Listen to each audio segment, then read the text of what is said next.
Hello and welcome everybody, as I am super excited about the release of Cyberpunk 2077 in a couple of weeks. I want to welcome every one of you to my little series on how to cyberpunk. In today's episode we're gonna check out how to turn any city you can imagine into a futuristic Cyberpunk 2077 world. Make sure to watch this video till the end because I have a special announcement there for all of you watching. But for now, let's just dive in and check out the different stages that we're gonna be covering in this video. So here we are inside Photoshop, and the first step is gonna be removing the background, which means we're gonna exclude the sky from the city, and we also want to layer the city into various parts. I'm gonna show you that in a second, but first things first, we are gonna select the pen tool and start masking our way around the skyline. Keep in mind you don't have to be super accurate on this, since we are gonna use masks, which means we can always come back later and tweak them.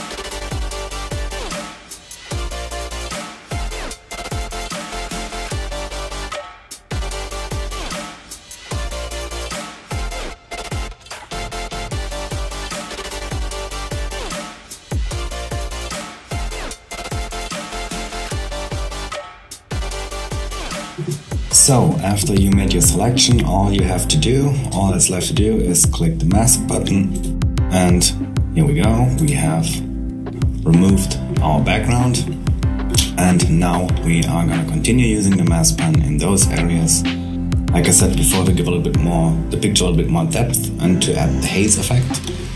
I prepared a little layer here for you so you can see how I split mine up. I had the church here in the foreground as one part of the picture, since this is the main part of it on the left side and in front. My middle ground layer was this one here, so that was the next mask, and obviously the background, which is what we did before, was that one. So after we divided our city into foreground, middle ground and background, we are gonna add some haze effects in between those layers. That's quite an easy process. We add a new layer below the nearest one, which in my case is the church. And then we're gonna pick a fog brush. I highly recommend you visit Brush Easy, since they have tons and tons of free Photoshop brushes. Link down there in the description. And yeah, here we go. I use a free Photoshop brushes 5 set brush, in my case the 21. I use a white color and just click right here, and as you see, this gives us a nice little haze effect. We can go over it a little bit and fine-tune it by adding a layer mask and remove unwanted areas, and we repeat the same process for all the other layers as well.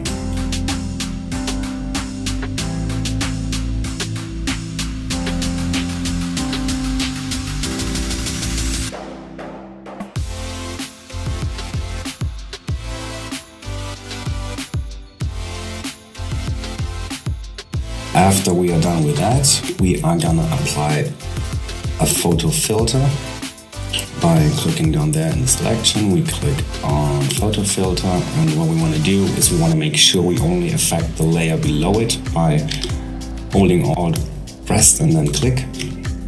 And we want to have it in a cooler color, which maybe cooling filter 80 would be fine. Yeah, you see we have it a little bit more in this bluish cold tone. We repeat this process with the other ones as well.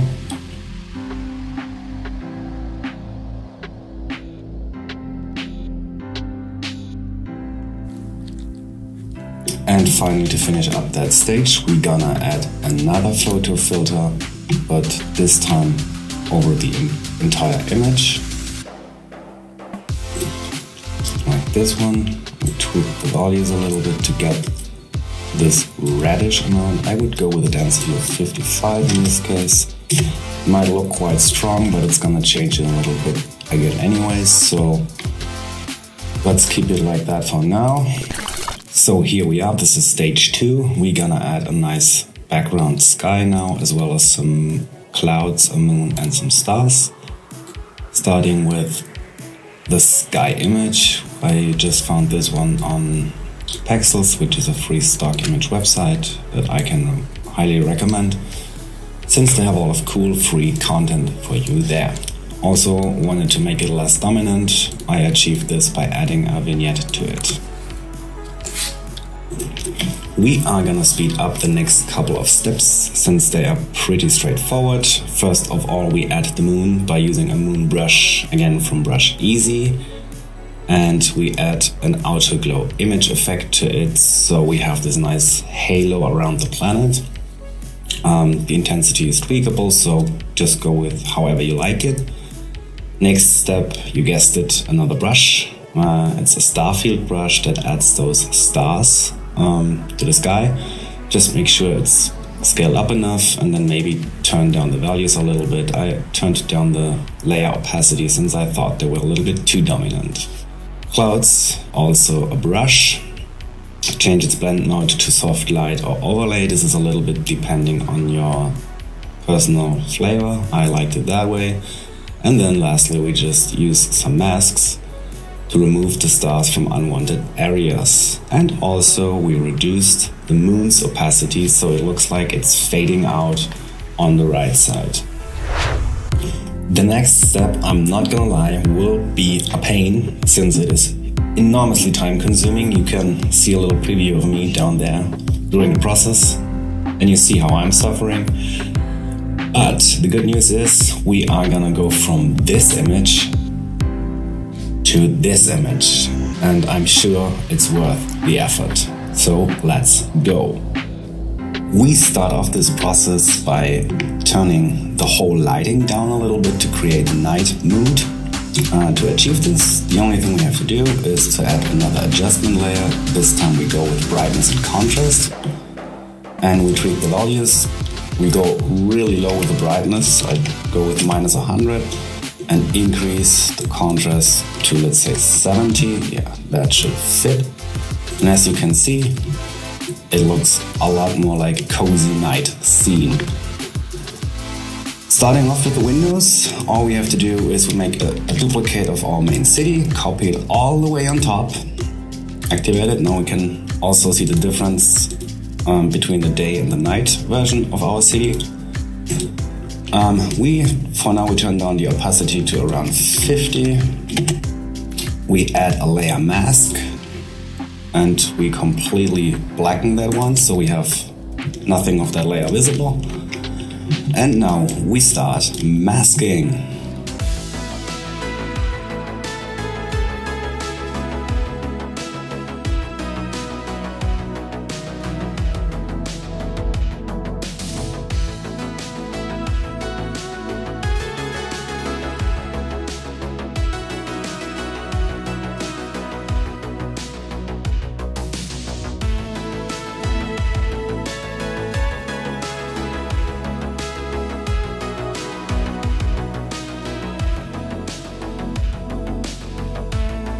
Side note, to achieve a little bit more of realism, make sure to keep also some windows dark, since not everybody's at home or working over hours.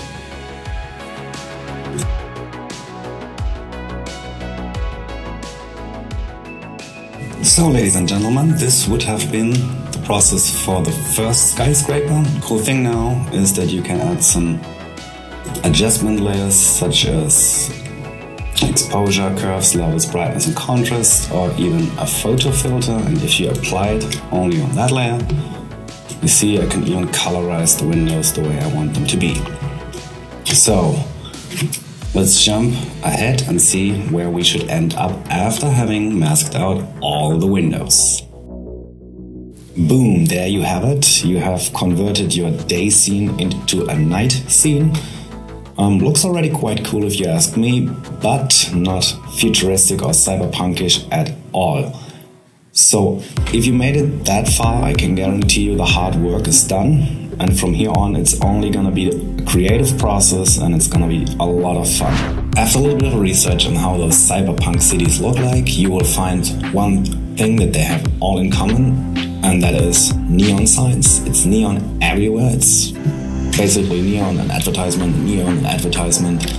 So one step to create this futuristic look would be adding advertisement signs, plates and neon wherever we can. The process of creating that is fairly easy. You just take whatever logo or brand you prefer.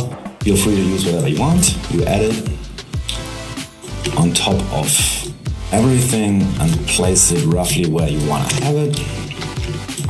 Let's say we place it somewhere here. That segment, maybe here. And then you just use either the perspective or the distort transform tool to get them in shape. Usually you always have some kind of guides that help you to find the correct perspective by looking at the windows. And then we just add those. This one here, I would say. Looks okay for now. Then to create the effect of a glowing image, we add some effects to it. One is a stroke effect, and we also add an outer glow, with the outer glow of approximately the same color as the main color in your logo, but it can go a little bit brighter maybe. We just want to have it sending out some light. Maybe like this. This should be okay. And then you want to continue using this method to create as many as you want.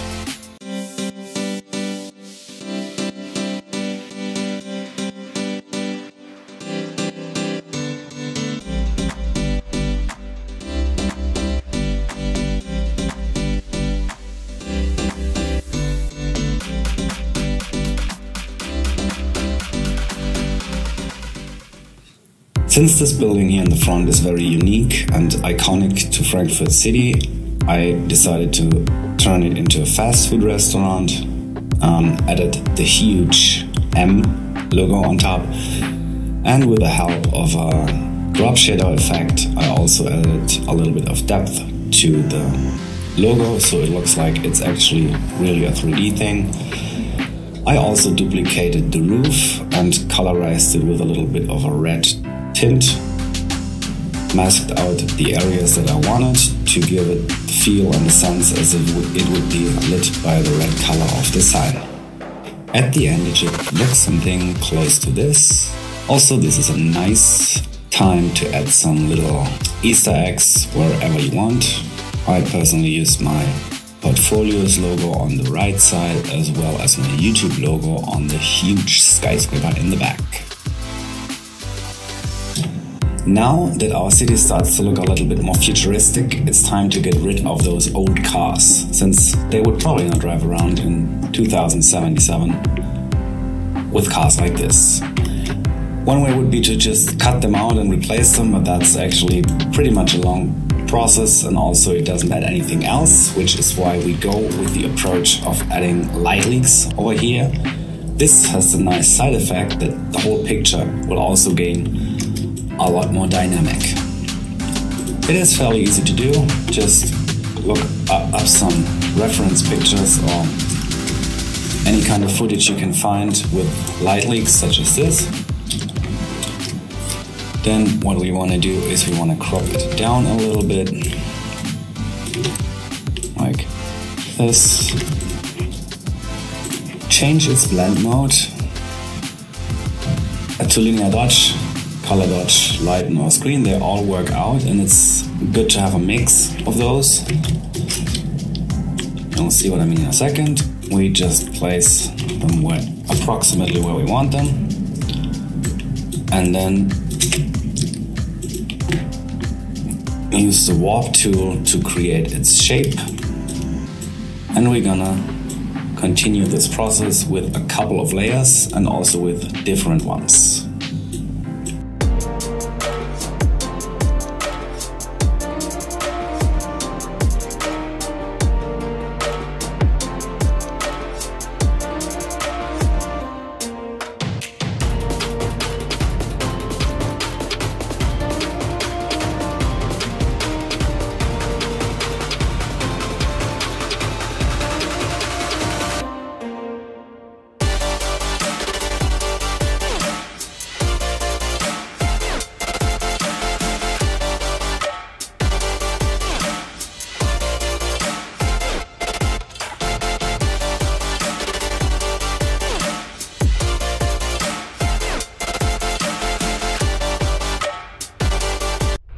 The next step is probably or definitely the most exciting one in this whole tutorial. We are gonna take a look on how to integrate vehicles, cars, planes, whatever comes to your mind. This is also the perfect spot for Easter eggs. I personally added the DeLorean from Back to the Future, as well as a Zeppelin drone kind of vehicle from Amazon that launches little drones which will deliver packages in the future. But the only thing that is a limit here is your imagination. You could theoretically add in some Batmobiles, or you can add X-Wing fighters from Star Wars. Anything is possible, and we are using 3D models, but we don't need any 3D software or anything like that. Instead, we are gonna go and take a look at Sketchfab, because Sketchfab gives us the ability to show and preview models in 3D. That also helps us to integrate them perspectively perfect into our scene. Another option would be to go with Inverter Elements or Pixel Squid. Both of them offer the service to integrate them right away into Photoshop, which is a huge benefit. But neither one of them is free to use, so you need to get a subscription or some kind of monthly fee thing. So I think we are good with Sketchfab for this step. Keep in mind that some of those 3D models are also the ones you have to buy, so support artists and buy those. But again, there's also a lot of ones that you can use for free. Just browse whatever you're looking for, click on downloadable, and then check out the ones that are free. You can see that by the little $ on the top right corner. If it doesn't have a $, those ones are the ones we can use for free. Then all you have to do is put them in the right perspective and take a screenshot. So we are back in Photoshop. I already imported my first vehicle, which is a Quadra VTEC right from Cyberpunk. I found this, as all the other ones, on Sketchfab. It's by a creator called Kreanym. I hope I spelled this right. You will see the names of all the creators and the names of the models in the top left corner, since I think it's nice to give them a little bit of a tribute for their hard work. So first step, we are gonna remove the background just by clicking on Select and Subject. This gives us a nice selection of the subject, and then we just have to click the mask button. Then we want to bring it somewhere in place and in the right size. Here we go, maybe for now. And then we have to add various adjustment layers to match it in with the original picture.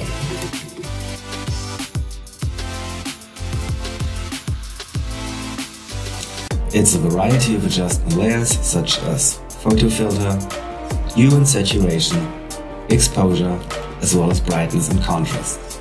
Don't forget to add a shadow underneath the vehicles parked on the streets. Also, to match them a little bit closer, add a noise effect, as well as a little bit of a blur to them.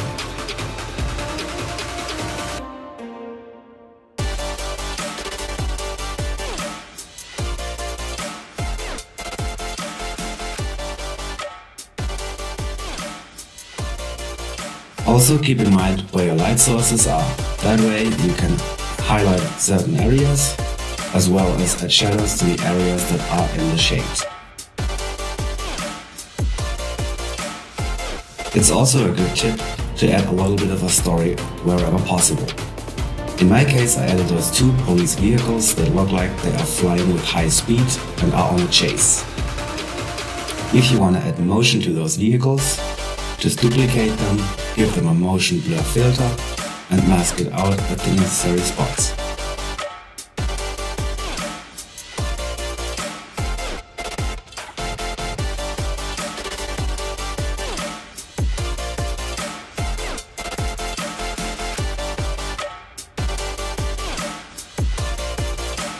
Sometimes you need to retweak the masks, and always keep in mind to also use the masks that come naturally whenever you create an adjustment layer.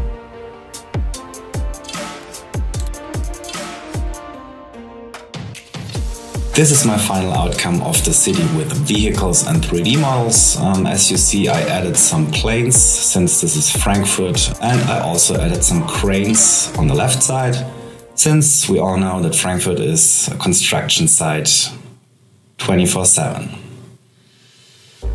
We are coming closer to our final steps. Here in this one we're gonna add some light effects. You'll see this will increase the overall picture quality quite a lot.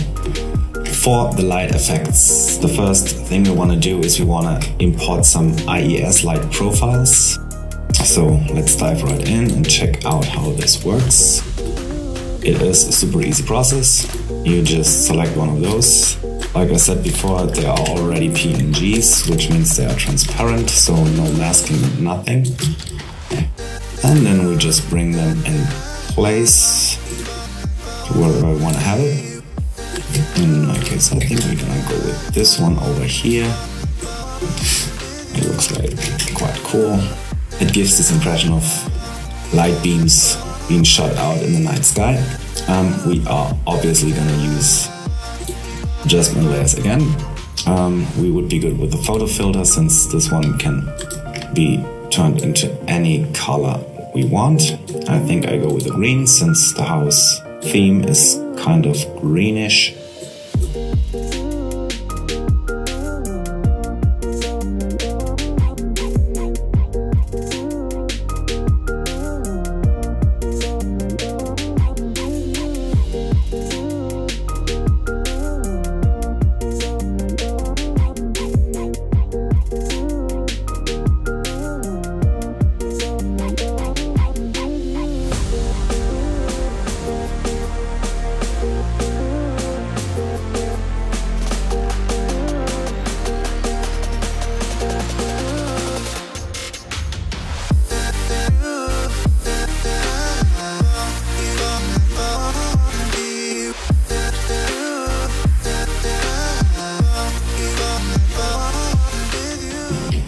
And as a last step for this, we are gonna add some neon stripes to our buildings.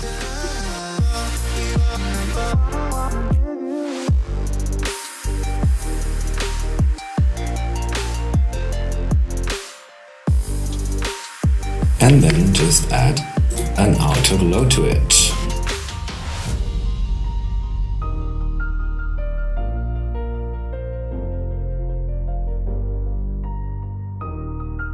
There you go, I think that looks nice, and I'm going to do exactly the same thing now for the church.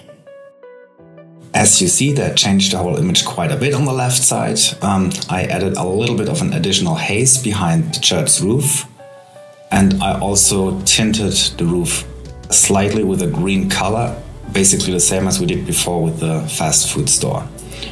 In addition, I painted a little bit of an extra haze layer in front of the windows and masked it out. Finally, we reached the last step, which is the post-production. You will see how massively important this is and what kind of a huge difference it makes on the overall image. In my case, I used a bokeh image, as well as a warm and cold light leak, and an additional vignette to achieve my manual post-processing. Just put them all the way on the top of your composition and tweak the values of the layer opacity. Usually you have to go with a very low number. Also play around with the layer blending mode until you're satisfied with the result. Most of the times, screen overlay or lighten might help. Here we go with the camera raw filter. So what do? First of all, we gonna pack everything we did already into a new folder and call this composition. Since that's what we did, we save it and we re-import it as a picture. I already did that here. You can see Cyberpunk City pre-post. And now we go here to filters and we click on camera raw filter. You will see, I mean, this really is the most impressive thing at the end of your work, because this boosts the complete picture on a different style. I'm not even kidding here. It's huge. This impact of this filter is just beyond words. And since this video would probably be another half an hour longer if I would go through all the settings that we have here, like explain wise, I am just gonna use basic ones and split toning ones for now, so that should be enough. Also, please keep in mind that there are no perfect settings. It highly depends on your image at that point. And also for the cyberpunk style and look, it's important to go with the split toning, since in the cyberpunk world, everything that is like a shadow is more bluish and everything that's a highlight is more reddish, pinkish. And there you see it. I mean, this difference is just huge. And congratulations, there you are. This is your Cyberpunk City. I really hope you enjoyed this and you learned some out of it. Yeah, just give me some feedback in the comments. And before I forget, I promised you a little special at the end, which is gonna come next. As promised, I have an announcement. Since this is a new YouTube channel, I want you to be a part of it. That means send me a picture of you so I can transform you into a cyberpunk. That way you can impress your friends on Instagram or wherever else, or be creative and send me whatever comes to your mind. It might be your cat, it might be your car, whatever. Just send it to my email address right here and I will make some cyberpunk art out of it. Also, if you want, you can send me your final outcome of this tutorial. If you cyberpunk your city, feel free to send it to me and I show all of them on this channel. If you enjoyed this video, make sure to give me a like, hit that subscribe button, and I'll see you next time on the next episode on how to cyberpunk.